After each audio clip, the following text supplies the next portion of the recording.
Hello everyone, welcome to my channel.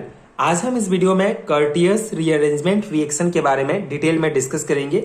इसका basic mechanism समझेंगे। बहुत इंपॉर्टेंट टॉपिक है बीएससी एंड एमएससी लेवल के थ्योरी एग्जाम्स के लिए। उस अकॉर्डिंग आपको ये कंप्लीट नोट्स प्रोवाइड करूंगा जिसको आप डायरेक्टली अपने थ्योरी एग्जाम्स में लिख सकते हैं। सो बहुत छोटा सा एंड सिंपल सा टॉपिक है कर्टियस रीअरेंजमेंट रिएक्शन। इसे कर्टियस डिग्रेडेशन या कर्टियस रिएक्शन भी कहा जाता है। सो आपके एग्जाम में अगर कर्टियस रीअरेंजमेंट रिएक्शन या कर्टियस डिग्रेडेशन कुछ भी पूछा जाता है, आपको यही कॉन्सेप्ट लिखना होगा, ठीक है। सो कर्टियस रीअरेंजमेंट रिएक्शन क्या है?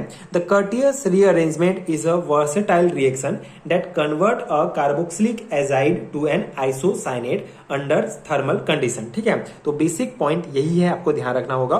कभी कभी ऑब्जेक्टिव में भी पूछा जाता है। सो कर्टियस रीअरेंजमेंट का मेन फंक्शन क्या है कि थर्मल कंडीशन में कार्बोक्सिलिक एजाइड जो है ये आइसोसाइनेट में कन्वर्ट हो जाता है, ठीक है। कर्टियस रीअरेंजमेंट रिएक्शन में थर्मल कंडीशन में कोई भी कार्बोक्सिलिक एजाइड आइसोसाइनेट में चेंज हो जाता है। इसी प्रोसेस को, इसी रिएक्शन को कर्टियस रिएक्शन कहा जाता है, ठीक है। With the loss of nitrogen gas, इसमें नाइट्रोजन गैस का लॉस होगा and isocyanate can be isolated during azide decomposition in inert solvent, ठीक है। By the adding various nucleophile isocyanate can be transformed into other useful species. अब ये जो हमको alkyl isocyanate प्राप्त होता है, इसको न्यूक्लियोफिलिक, ठीक है, विभिन्न प्रकार के न्यूक्लियोफाइल्स के साथ इसको जो है मिक्स करके जो है यूजफुल स्पीसीज बनाया जाता है। तो इसका मैकेनिज्म समझ लेते हैं कि किस प्रकार से हमको जो है आइसोसाइनेट प्राप्त होता है। तो ये आप देख सकते हैं, ये एल्काइल एजाइड का जो है ये पूरा स्ट्रक्चर है। इसको इस प्रकार से भी आप जो है बना सकते हैं। दोनों जो है कन्वर्टेबल है, ठीक है। मतलब इसको इसमें कन्वर्ट किया जा सकता है, इसको क्या मतलब रिजोनेंस स्ट्रक्चर है ये हमारा किसका, कार्बोक्सिलिक एजाइड का, ठीक है। तो आप देख सकते हैं दोनों सेम जो है स्ट्रक्चर है।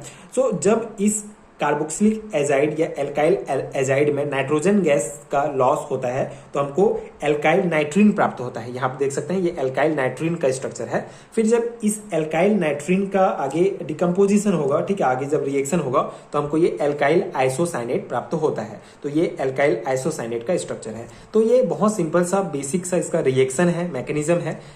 एल्काइल एजाइड का नाइट्रोजन गैस, जब इसमें नाइट्रोजन गैस का लॉस होगा तो हमको एल्काइल नाइट्रीन प्राप्त होगा। फिर इसमें जो है हमको एल्काइल आइसोसाइनेट इससे प्राप्त हो जाएगा। तो इस प्रकार से हम एल्काइल एजाइड से जो है आइसोसाइनेट प्राप्त करते हैं किसमें, कर्टियस रीअरेंजमेंट रिएक्शन में। तो ये है बेसिक, बहुत सिंपल सा है। आप इसको एज इट इज लिखेंगे तो भी आपको फुल मार्क्स मिलेगा, ठीक है। सिंपल सा टॉपिक है, बीएससी एंड एमएससी लेवल के लिए बहुत इंपॉर्टेंट है। तो यही था टॉपिक। आई होप आपको समझ में आ गया होगा एंड ये नोट्स आपके एग्जाम प्रिपरेशन के लिए हेल्पफुल रहा होगा। 2-3 बार आप प्रैक्टिस करेंगे तो इस मैकेनिज्म को इजिली आप याद कर लेंगे।